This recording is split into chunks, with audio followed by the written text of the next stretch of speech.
देश भर के आज हम सभी स्वयंसेवक आभासी माध्यम से इस कार्यक्रम के साथ जुड़े हुए हैं। मैं मंचस्थ अधिकारियों का आपसे परिचय करा रहा हूं। मंच पर मेरे दाईं ओर विराजमान हैं पूजनीय सरसंघ चालक जी। हम सबका परिचय आपसे है ही। 1975 में अपनी शिक्षा पूर्ण करने के पश्चात आप संघ के प्रचारक बने। 2000 से 2009 तक आप संघ के सरकार्यवाह रहे और 2009 से परम पूजनीय सरसंघ चालक के नाते हम सभी का मार्गदर्शन कर रहे हैं। आपके बाईं ओर विराजमान हैं माननीय दत्तात्रेय होसबाले जी। आप 1968 में शिमोगा कर्नाटक में स्वयंसेवक बने। 1978 में आपका प्रचारक जीवन प्रारंभ हुआ। आपने एमए इंग्लिश की पढ़ाई की है। आप अखिल भारतीय विद्यार्थी परिषद के राष्ट्रीय संगठन मंत्री रहे। 2003 से 2009 तक राष्ट्रीय स्वयंसेवक संघ के अखिल भारतीय सह बौद्धिक प्रमुख रहे। 2009 से सहसर कार्यवाह के नाते आपने दायित्व निभाया और वर्तमान में सरकार्यवाह के नाते हम सभी का मार्गदर्शन कर रहे हैं। अभी एकल गीत के पश्चात हमें आपका ही उद्बोधन प्राप्त होगा।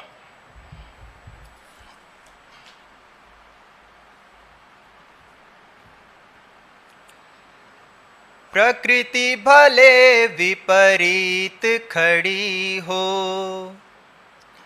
काल चक्र भी पड़े थामना, संकट के तूफानी सागर चीर करेंगे सफल सामना। सतत हमारी यही योजना, नित्य हमारी यही साधना, विघ्नों के गिरिया चले अनामिक, कदम कदम हर पग रोकेंगे। भरी दोपहरी का रवि ग्रस लें, ऐसे राहु केतु डोलेंगे, किंतु अटल निर्बाध बढ़े हम, जीवन की गति सहज भावना, जीवन की गति सहज भावना, नित्य हमारी यही साधना। सुख दुख विपदा बाधा सुविधा, यही मार्ग मीलों के पत्थर, किंतु इसी में आनंदित हो, खोजे हम उन्नति के अवसर, विजय सुनिश्चित भरत भूमि की, चाहे सागर पड़े बांधना, चाहे सागर पड़े बांधना, नित्य हमारी यही साधना।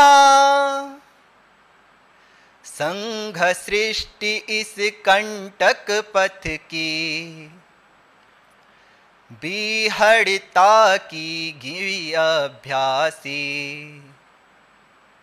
दिखे लालिमा ध्येय सूर्य की, थोड़ी धैर्य तपस्या बाकी, लांघ चले विघ्नों की सीमा,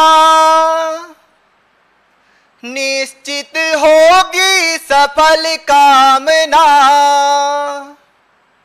निश्चित होगी सफल कामना। नित्य हमारी यही साधना, प्रकृति भले विपरीत खड़ी हो, काल चक्र भी पड़े थामना, संकट के तूफानी सागर चीर करेंगे सफल सामना। सतत हमारी यही योजना,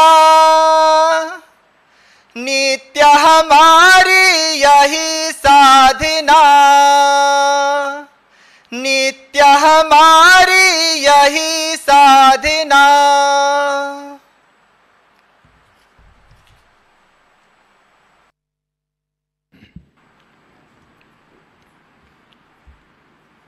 परम पूजनीय सरसंघ चालक जी,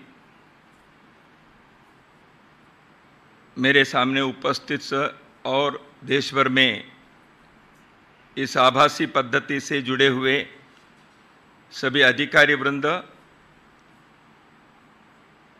परम प्रिय कार्यकर्ता स्वयंसेवक बंधुओं,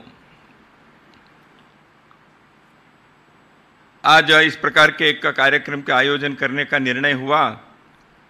पूरे देश में एक बार सभी स्वयंसेवक एक ही समय पर संघ के शाखा पद्धति में बौद्धिक वर्ग और प्रार्थना के रूप में यह कार्यक्रम हो, यह कुछ समय पहले एक विचार आया।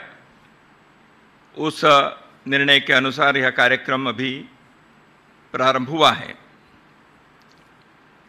पिछले एक वर्ष से थोड़ा अधिक काल से अपने भारत देश सहित सारी दुनिया एक विचित्रता संकट से गुजर रही है।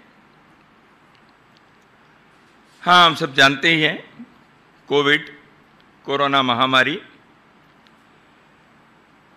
सारी जिंदगी के एक चाल चलन ही बदल गए ऐसे लगता है। एक दृष्टि से कभी कभी ये भी लगता है कि कोरोना पूर्व की स्थिति कैसी थी ये भी हम भूल जाएंगे क्या। अभी मास्क पहनना हो या बाकी चीज हो, छोटे संख्या में ही कार्यक्रम में आना है। सार्वजनिक जीवन के भी देश के कई राज्यों में, नगरों में पूर्ण लॉकडाउन, अर्ध लॉकडाउन ऐसी स्थिति। इस कारण से जो भी हुआ है, कोविड पूर्व की स्थिति कैसी थी यह स्मरण करना पड़ेगा, ऐसे कभी कभी लगता है। कभी कुछ समय पहले व्हाट्सएप में एक छोटा वीडियो आया था। एक छोटा बालक अपने पिता के साथ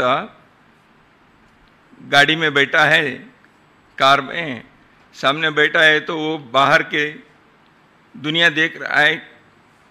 कई भवन, बिल्डिंग, इमारतें, वो सब सड़क पर उसे देखता है। उसकी आंखों में आश्चर्य के एक झलक है। वो ऐसे ऐसे देख कर चेहरे ऐसे करता है। तो बाप पूछता है, तुम क्या देख रहे हो? वो कहता है, पिताजी मुझे लगता है ये सारे देखने से मुझे कहीं तो देखा है ऐसे लगता है ये भवन को, और मुझे लगता है कि मेरा कोई पूर्व जन्म का संबंध है, ऐसे वो छोटा बालक का कहता है। बाप एक थप्पड़ मार कर बताए, क्या समझते हो, वो तुम्हारी स्कूल है। तो बच्चों को अभी अपने स्कूल के भवन भी पूर्व जन्म के कोई संबंध है ऐसे लगना ऐसे हैं। तो अपने स्वयंसेवकों को भी सड़क पर जाते थे, हाँ इस पार्क के साथ हमारा कोई संबंध है, हाँ भाई कभी शाखा लगती थी यहाँ। ऐसे अपने को कोरोना पूर्व की स्थिति क्या थी यह याद करने के एक स्थिति आनी चाहिए। शीघ्रातिशीघ्र ऐसा आए, हम सबकी इच्छा भी है। पिछले इन 15 महीनों में इस महामारी के चलते बहुत प्रकार के संकट को, चुनौती को हम सामना किए हैं, सारे देश, सारी जनता। पूरी दुनिया में यह एक कठिन काल रहा है। अभी भी पूर्ण रूप से हम उससे मुक्त नहीं हुए हैं। तो इस दौरान असंख्य परिवारों में कई प्रकार के यातनाएं, वेदनाएं हुई। स्वास्थ्य बिगड़ गए, शारीरिक वेदना, अपने प्रियजन, परिवारजन, परिजन, मित्रों की मृत्यु हो गई, असमय मृत्यु हो गई। जाकर मिलकर सांत्वना देने की स्थिति भी नहीं थी, ठीक से संस्कार भी नहीं कर पाए। तो यह एक ऐसे काल रहा है। और साथ ही साथ जीवन के अन्य आयाम भी बाधित हो गए, प्रभावित हो गए।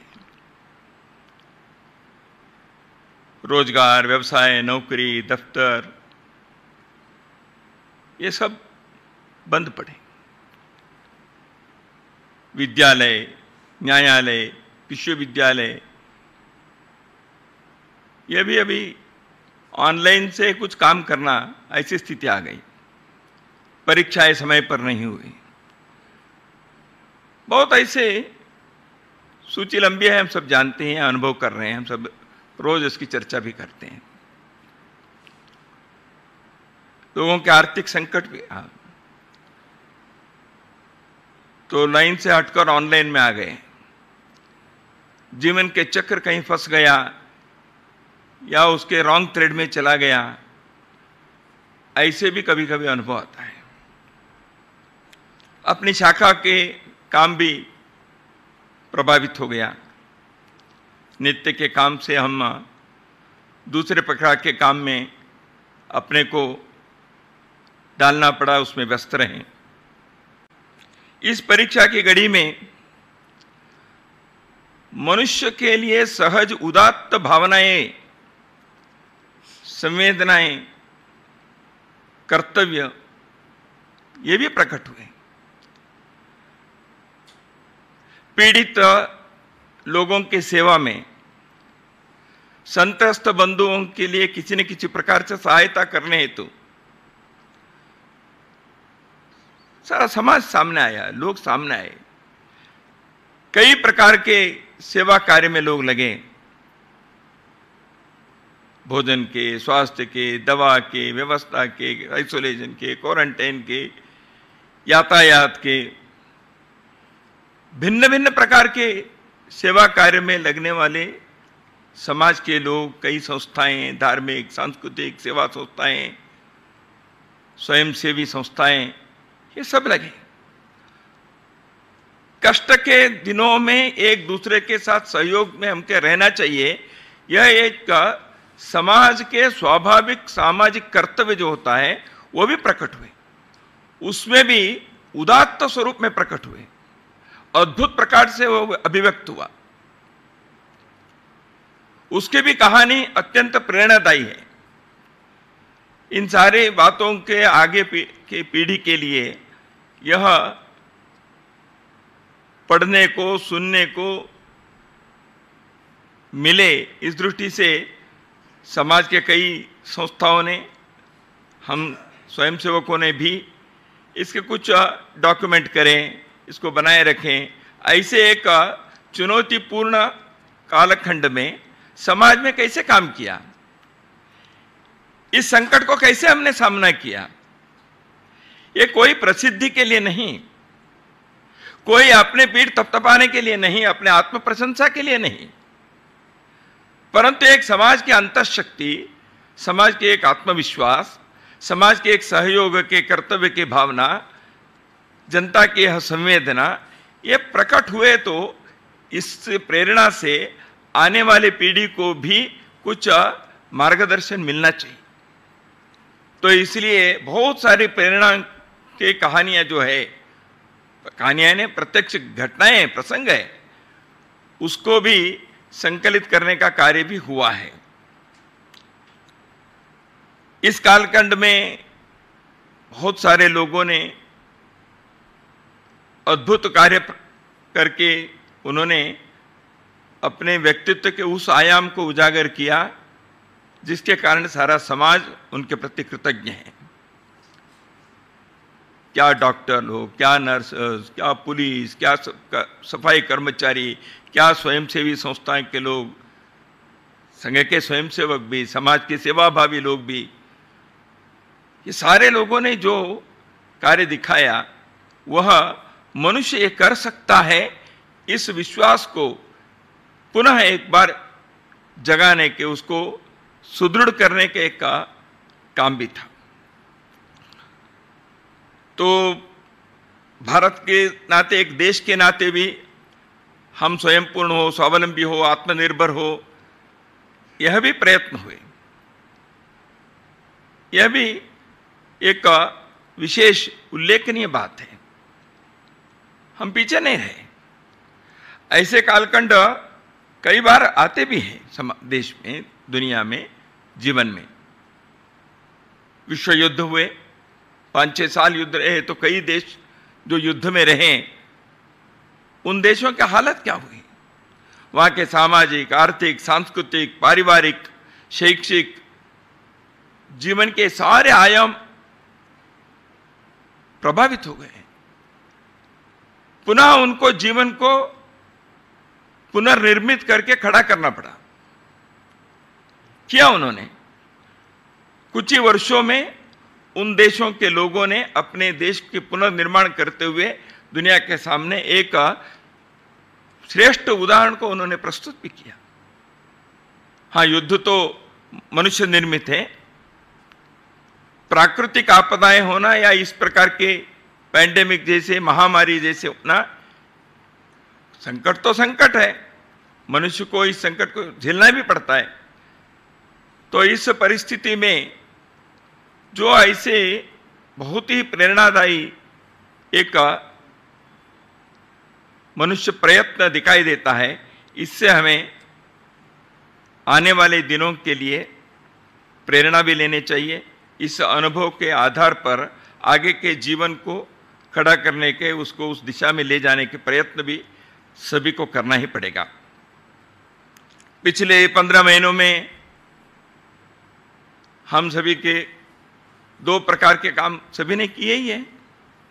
गत वर्ष पूजनीय सरसंघ चालक जी ने जब तालाबंदी लगी, लॉकडाउन पहली बार घोषित हुआ, उस समय हम सभी को उनका मार्गदर्शन प्राप्त हुआ था। उस समय आपने कहा था, एकांत में साधना, लोकांत में परोपकार।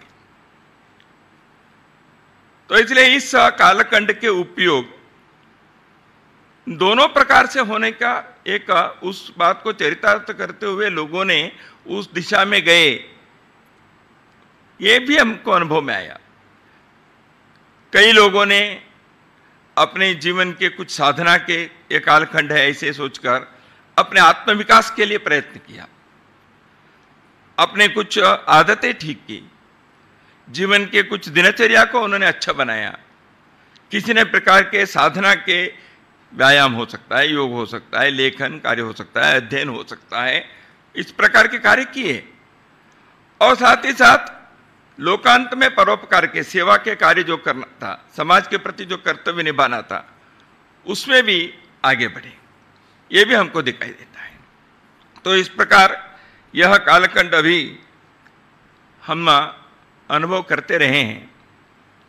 सरकारें अपने काम किए हैं, समाज ने अपने अंतःशक्ति के, अपने सामर्थ्य को उसने दिखाया है।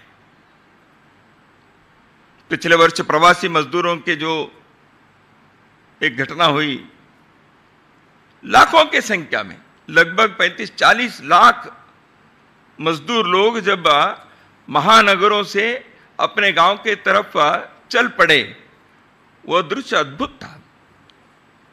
लेकिन आज चलने वाले लोगों के मुंह पर किसी प्रकार के, किसी के विरुद्ध में, खिलाफ कोई नारेबाजी नहीं, जिंदाबाद मुर्दाबाद उन्होंने नहीं, कोई लूटपाट नहीं किए, हिंसा आगजनी नहीं हुई,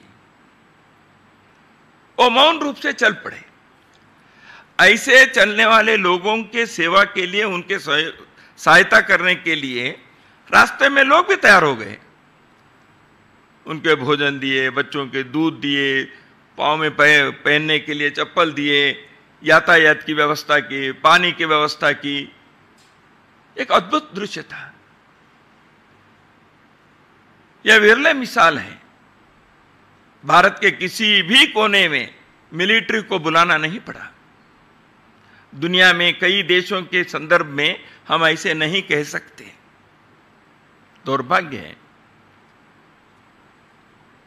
अपने देश में हम गर्व कर सकते हैं, ऐसे परिस्थिति में अपने लोगों ने एक दूसरे के सहयोग करने का ऐसे एक उदाहरण को उन्होंने प्रस्तुत किया। इसलिए विश्वास जगता है, इसलिए एक सकारात्मकता के भाव मन में आ जाता है। तो इसलिए देश के भविष्य के बारे में एक मन के अंदर सकारात्मक भाव उठता है। हम कुछ कर सकते हैं ऐसे लगता है। तो अभी परिस्थिति ऐसे है कि इन 15 महीनों में जो हमने अनुभव किया है और आने वाले दिनों में इस दृष्टि से हमें किस दिशा में जाने चाहिए, इसके बारे में भी विचार करना पड़ेगा। संघ के स्वयंसेवकों ने जो सेवा कार्य किया है, इसके कोई पूर्वाभ्यास नहीं था, उनको प्रशिक्षण नहीं था। केवल और केवल संघ से प्राप्त किए पाठ, समाज के प्रति संवेदना, कर्तव्य भावना, आवश्यकता जहां जहां वहां सेवा करनी चाहिए, यह भाव, देशभक्ति के एक प्रात्यक्षिक प्रकटीकरण, समाज के लोगों के प्रति अपने आत्मीयता का व्यवहार, यही हम सीखते रहे। इसी प्रशिक्षण के कारण जो आपदा आई उस समय सेवा कार्य करने के लिए अपने कार्यकर्ता आगे बढ़े।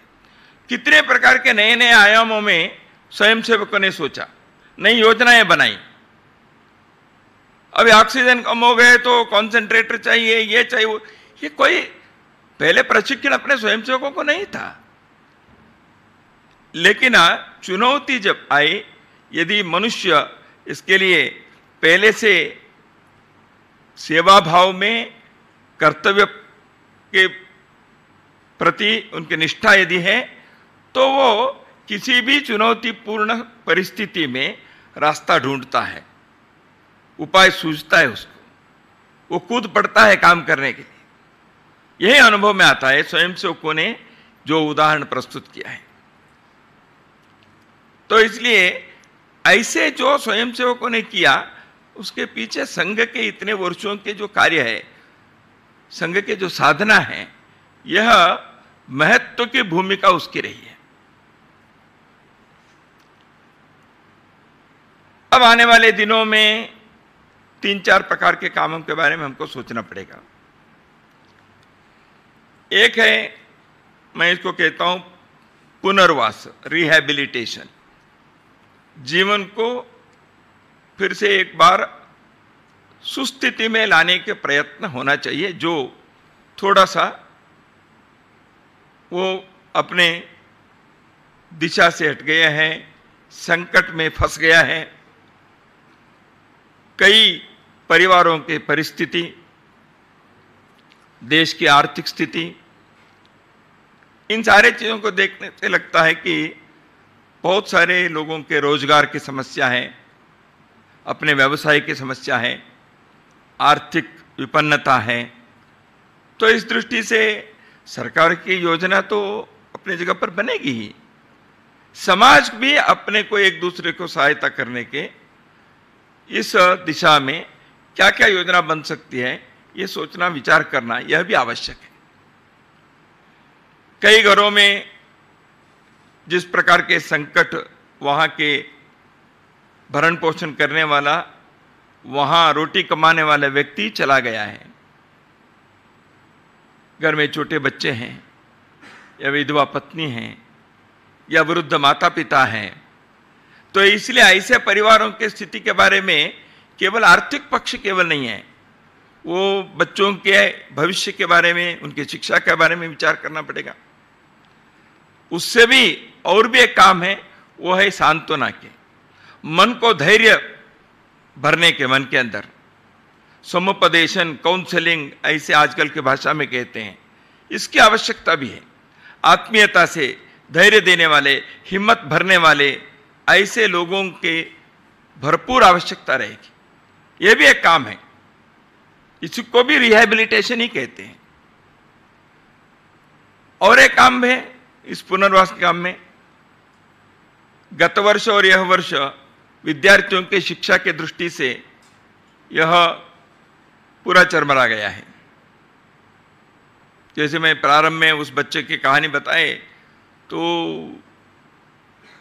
शिक्षा, परिसर, विद्यालय, परीक्षाएं, पाठ क्लास में होना, ये सब एक दृष्टि से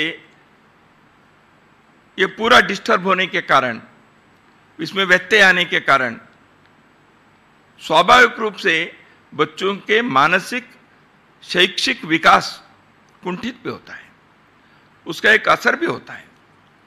तो इसलिए इस दृष्टि में क्या क्या कर सकते हैं, छोटे छोटे समूह में बच्चों के लिए पाठ पढ़ाने का, कुछ क्लासेस चलाने के हो सकता है। सब चीज़ ऑनलाइन से नहीं हो सकता, तो इसलिए इसके एक व्यापक सामाजिक अभियान इस प्रकार से भी करने की आवश्यकता हो। यह हो गया एक आयाम। दूसरा एक है, वो है अपने सामने एक विचार लोग रख रहे हैं, चिंता व्यक्त कर रहे हैं, वो है तीसरी वेव की एक आशंका है, थर्ड वेव आ जाएगा। ना आए ये हमारी इच्छा है, भगवान से प्रार्थना है। आ सकते हैं, वो कैसा आएगी किसी को मालूम नहीं है। अंग्रेजी में एक नाटक होता, वेटिंग फॉर गॉडो करके। ये वेटिंग फॉर गॉडो यानी क्या है, उसके कहानी ऐसे है कि उस नाटक में वो गॉडो करके एक के बारे में इंतजार कर रहे हैं, प्रतीक्षा कर रहे हैं।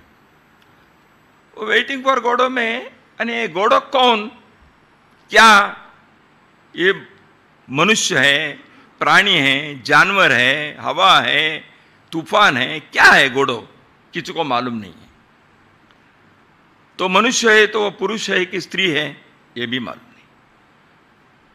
तो गॉडो करके कोई एक ऐसे आने वाले हैं, तो इसलिए सारी चिंता व्यक्त होती है उस नाटक में। अंततः तो वो कौन है, क्या है, नहीं होता है, वो आया नहीं होता है, इसलिए सारे खलबली मचती है। क्योंकि वो घोड़ो आ जाएगा तो क्या करेगा मालूम है, क्या करेगा, क्या करेगी, वो कौन है, क्या है, देखा ही नहीं तो कैसे होगा। तो इसलिए अभी थर्ड वेव के बारे में बच्चों पर असर होगा ऐसे भी कह रहे हैं। नहीं नहीं, ये बच्चों के पर असर नहीं होगा, ऐसे हो जाएगा ऐसे कहते हैं। कुछ लोग कहते हैं, सभी तज्ञ लोग ही कह रहे हैं, तरह तरह के सर्वेक्षण हो रहे हैं। कुछ लोग कह रहे हैं कि नहीं, तब तक सब वैक्सीनेशन हो जाएगा, ये ठीक रहेगा।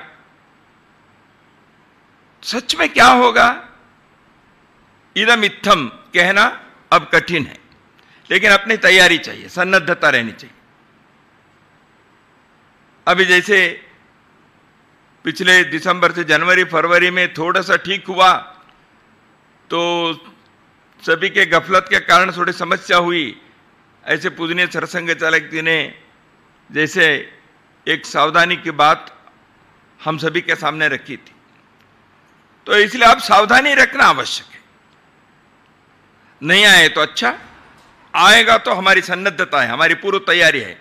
इसलिए आवश्यक का व्यापक प्रमाण में एक इस संदर्भ में होने वाले या आने वाले संभावित किसी भी प्रकार की चुनौती को सामना करने के लिए एक छोटा सा प्रशिक्षण भी हजारों लाखों लोगों को देने की आवश्यकता भी है। उस दिशा में आवश्यकता है और क्या क्या हो सकती है, तज्ञ लोगों से स्थान स्थान पर पूछकर उसके लिए व्यवस्थाएं भी करनी पड़ेगी। और वैक्सीनेशन के, टीकाकरण के भी एक व्यापक अभियान चलाएं, उसको भी पूरा करना आवश्यक है, ताकि होने वाले जो भी वो आघात है उससे हम काफी हद तक बचकर रहेंगे। तो इसलिए यह दूसरा काम है। तीसरा एक है जो अपने नित्य काम का, वो है कि अपने नित्य कार्य जो बाधित हुआ है, नित्य के शाखा कार्य, अपने बैठकें, हमारे वर्ग, अपने प्रवास, पिछले वर्ष और इस वर्ष दोनों वर्ष संघ शिक्षा वर्ग हम नहीं कर पाए। नित्य के शाखा के कारण जो बाकी चीजें होती हैं, संपर्क होता है, बैठकें होती है, अनौपचारिकता से मिलना होता है, कार्यकर्ताओं की बातचीत होती है, थोड़ा सा जो संपर्क से दूर हो गया ऐसे कार्यकर्ताओं को जोड़ने का होता है। हमारे उत्सव आने वाले हैं, श्री गुरु पूजा, बाद में रक्षाबंधन, इन सभी के लिए अपनी सूची वगैरह करते हुए फिर से हम नित्य के कार्य के दिशा में चलना ही पड़ेगा। अपने नित्य के कार्य को हमें उस पटरी पर लाना ही है। शनै शनै करनी चाहिए, लेकिन सावधानी के साथ। तो इसलिए वर्तमान कोरोना के परिस्थिति या संभावित तीसरी वेव, इसके सावधानी रखते हुए हमें इस दिशा में कैसे जाना, यह भी अपने को विचार करना चाहिए। उस प्रकार की योजना बनानी पड़ेगी, उस प्रकार उस दिशा में जाना पड़ेगा। संघ के व्यक्ति निर्माण के कार्य जो है वह रुक नहीं सकता। संघ के कार्य में समाज के अंतःशक्ति को जागृत करने का, समाज के सामर्थ्य को जगाने का, सामर्थ्य को बढ़ाने का जो कार्य है वो तो हमें करना ही है। लेकिन उसका एक प्रकटीकरण तो पिछले इतने महीनों में हुआ है, लेकिन वो होना है तो जो मूल कार्य है व्यक्ति निर्माण के, व्यक्ति निर्माण से जुड़े हुए जितने भी आयाम हैं, उन सारे विषयों के बारे में आग्रह पूर्वक अपने कार्य सभी आयु गटों के लिए, अभी बाल स्वयंसेवकों की शाखा है, उनका ऑनलाइन शाखा भी चला नहीं सकते, तरुणों के लिए कर सके, कुछ वर्ग भी हो सके, बौद्धिक शारीरिक कार्यक्रम भी ऑनलाइन में कुछ लोगों ने करने का प्रयत्न किया, सराहनीय, अच्छा है। जागरण श्रेणी के सेवा संपर्क प्रचार विभाग ने भी अपने कुछ न कुछ उपाय ढूंढकर अपने कार्य चलाने के प्रयत्न तो किए ही है। लेकिन जो संघ स्थान पर शाखा पर आकर एक दूसरे से मिलकर परस्पर आत्मीयता के व्यवहार के उस स्नेह के वातावरण में, उस माहौल में जो स्वाभाविक रूप से मनुष्य के विकास होता है, स्वयंसेवकों के एक अंदर समाज भाव, राष्ट्र भाव, यह जागृत होता है, एक दूसरे के सहारा बनते हैं, उस कार्य से छोड़ा, उस स्थिति से हम वंचित हैं। इसको धीरे धीरे सावधानी से लेकिन उस दिशा में लाना है, तो यह आवश्यक है। मनुष्य के चरित्र निर्माण के संदर्भ में संघ में इतने बार हम सुनते रहे हैं, चारित्र निर्माण की आवश्यकता के संदर्भ में भारत के पूर्व राष्ट्रपति जो बड़े शिक्षाविद रहे, एक दार्शनिक के नाते उनकी ख्याति रही, ऐसे डॉक्टर सर्वेपल्ली राधाकृष्णन जी ने विश्वविद्यालय शिक्षा के संदर्भ में एक आयोग का गठन हुआ था। उस समय उस आयोग के अध्यक्ष के नाते उन्होंने एक बात कही थी। उनका कहना था कि हम एक सभ्यता के पुनर्निर्माण कर रहे हैं, हम कोई फैक्ट्री, कारखाना या वर्कशॉप निर्माण नहीं कर रहे, उसका निर्माण नहीं कर रहे। इसलिए सभ्यता के गुणवत्ता मनुष्य के शील पर निर्भर है। ये न कोई नैसर्गिक उपकरण या राजनीतिक तंत्र व्यवस्था पर नहीं, मनुष्य के चरित्र पर यह निर्भर है, सभ्यता की गुणवत्ता। इसलिए शिक्षा के प्रमुख लक्ष्य चारित्र निर्माण और वर्धन है, ऐसे उनका आग्रह था, यह उनका कहना था। इसलिए राष्ट्र के पुनर्निर्माण में चारित्र निर्माण के संदर्भ में सभी ने यही कहा है, अपने ग्रंथों में, अपने संतों ने, हमारे पंथों ने, सब ने, मनुष्य अच्छा रहे तब समाज अच्छा, देश बड़ा हो सकता है, किसी भी चुनौती को हम सामना कर सकते हैं। इसलिए चरित्र निर्माण के इस कार्य को गांव-गांव में, मंडल मंडल तक ले जाने की हमारी जो योजना हमने बनाई है, आने वाले 3 वर्षों के अंदर इस कार्य के विस्तार के प्रति हमारी जो योजना बनी थी वह लागू करने में वर्तमान परिस्थिति थोड़ा सा उसमें बाधा है। तो इसलिए इस परिस्थिति में रास्ता ढूंढना, उसके लिए मार्ग तय करना, यह हमको करना पड़ेगा। प्रत्येक गांव में यह कार्य होना चाहिए। महामना मालवीय जी ने कहा भी था, ग्रामे ग्रामे सभा कार्या, ग्रामे ग्रामे कथा शुभा, पाठशाला मल्लशाला प्रतिपर्व महोत्सव। मालवीय जी के दृष्टि में जो बात थी, संघ के कार्य इससे बिल्कुल अलग नहीं है, वही है। प्रत्येक गांव में लोग इकट्ठा आए, संस्कार देने वाले माहौल का निर्माण करें, परस्पर एक दूसरे के सुख दुख में आ जाए, एक दूसरे के सहारा बने, संस्कार के कथाएं सुने और सुनाएं। पाठशाला मल्लशाला, शाखा यानी क्या है? पाठशाला मल्लशाला ही है। तो इस प्रकार के इस कार्य को सुदृढ़ करना, व्यापक करना, प्रभावी बनाना, इसके लिए इसी कार्य के लिए अपने जीवन देने वाले लोग, यही तो संघ ने इतने वर्षों से इस साधना की। तो इसलिए इस कार्य के प्रति जो अपने आग्रह है, हमारे समर्पण है, हमारी योजनाएं बनती हैं, हमारी निष्ठा है, उसको यथावत रखते हुए उसको और सुदृढ़ कैसे करें, इस पर आग्रह होना चाहिए। इसलिए अपने कठिन परिस्थिति में संपर्क संवाद टूट गया ऐसे ही क्या? नहीं, आपातकाल में भी 20-21 महीने शाखाएं नहीं चलती थी। उस समय तो संघ पर प्रतिबंध था। आजकल के जैसे मोबाइल वगैरह की व्यवस्था भी नहीं थी। पुलिस से बचकर रहना पड़ता था। लेकिन संघ के कार्यकर्ताओं ने उस पीढ़ी में शाखा नहीं है, ऐसे परिस्थिति, इस वातावरण में भी संपर्क रखे। जैसे ही आपातकाल हटे तो तुरंत अपने कार्य पुनः प्रारंभ हो गया और स्थिति अच्छी हो गई। आज परिस्थिति में हमें संपर्क के लिए उपकरण है, संघ पर कोई प्रतिबंध नहीं है, किसी से बचकर जाने की जरूरत नहीं है, केवल बचना है कोरोना से।